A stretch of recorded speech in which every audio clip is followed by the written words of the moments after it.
Bonjour à tous, Yann Lemoine, je suis le fondateur et président des Biens en commun. On est une entreprise de l'économie sociale et solidaire sur Lyon qui propose une alternative désirable à l'achat et à la propriété de nos équipements du quotidien. Je pense que si vous êtes là, c'est que vous êtes convaincu également que le modèle actuel va dans le mur, que notre surconsommation n'est pas durable avec les limites planétaires. Et notre consommation d'équipements du quotidien contribue à cette non-durabilité. On est tous équipés tout un tas de trucs dont on se sert finalement très peu et qu'il a fallu produire, qu'on va jeter. Et puis pour les foyers qui nous encombrent, qui prennent de la place et qu'on utilise très rarement. Donc partager, ça ferait clairement sens. L'idéal, ce serait que les gens y partagent entre eux. Simplement, on voit bien que ça ne se démocratise pas et ça, c'est parce qu'il y a des contraintes. Donc tout l'enjeu aujourd'hui, comme sur plein d'aspects de nos modes de vie, c'est de trouver des alternatives désirables. Pas compter sur le fait que les gens changent de mode de vie pour l'environnement, mais trouver des alternatives désirables où ils ont un intérêt à changer de mode de vie. Et c'est plutôt compliqué. Mais pour les équipements du quotidien, notre idée, c'est de transposer ce qui a bien marché avec les vélos en libre service. C'est-à-dire qu'on installe des casiers connectés dans les lieux de vie, résidences, entreprises, commerces, bâtiments publics. On y met à disposition du matériel qui est disponible 24/24, 7 jours sur 7.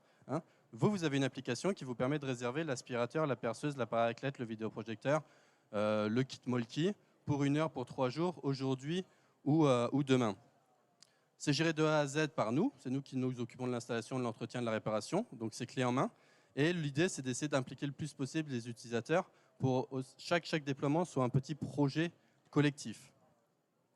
L'idée, c'est de rendre le partage désirable. On revient à cette question de désirabilité. C'est indispensable si on veut essayer d'embarquer 50, 60, 70% des gens dans la transition et pas juste 0,001% des colobobos, un peu comme nous, un peu comme moi.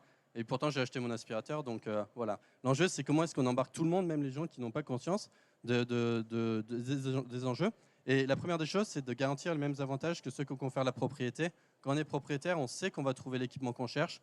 Il est à proximité, il est disponible 24/24, 7 jours sur 7. On est autonome, on ne dépend pas de quelqu'un et on sait qu'il fonctionne bien. Deuxième point, c'est un service. Ne pas s'attendre à ce qu'un collectif lambda gère par lui-même un pool d'appareils mutualisés. Je suis peut-être un peu cynique ou réaliste. C'est que déjà aujourd'hui, pour se mettre d'accord sur la peinture du mur du hall d'entrée, c'est la guerre. Alors sur qui va entretenir, réparer, vider l'aspirateur, on oublie. Là aussi, dans le monde de demain, on pourra faire plein de choses, mais on n'y est pas encore. Et donc, in fine, le pari, c'est qu'en apportant les avantages de la propriété et du service, il n'y a plus que les avantages du partage qui apparaissent, accès à plus, à mieux, pour moins cher, tout en se désencombrant. Tout ça pour améliorer la vie de chacun, démocratiser l'accès à des équipements de qualité pour tous, favoriser le vivre ensemble, et puis, bien sûr, pour réduire significativement l'impact environnemental du secteur. On a calculé avec l'Université de Toulon que c'est un immeuble de 50 appartements, on pouvait passer d'à peu près 450 équipements à 70 produits sur une durée de 10 ans.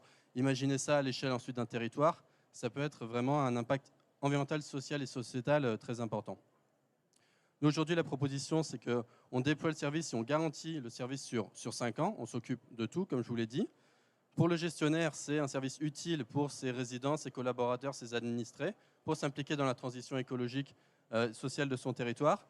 Et on lui demande de financer l'installation initiale avec l'idée que la location permettra de couvrir les coûts opérationnels par la suite. Aujourd'hui, on est à 17 installations sur 6 territoires en France. On a dépassé les 3500 locations. Et ce qui est top, c'est que pour l'instant, on a 0 vol, 0 dégradation. Donc, ça montre que faire confiance, ça paie. Et on est dans une phase d'accélération. On a besoin aujourd'hui de trouver 1 ou 2 acteurs qui sont prêts à se lancer dans un déploiement un peu plus large. On vient de lever des fonds. On est une équipe de 8 personnes. Et donc, on cherche collectivité, une entreprise privée ou des acteurs publics pour se lancer avec nous plus avant.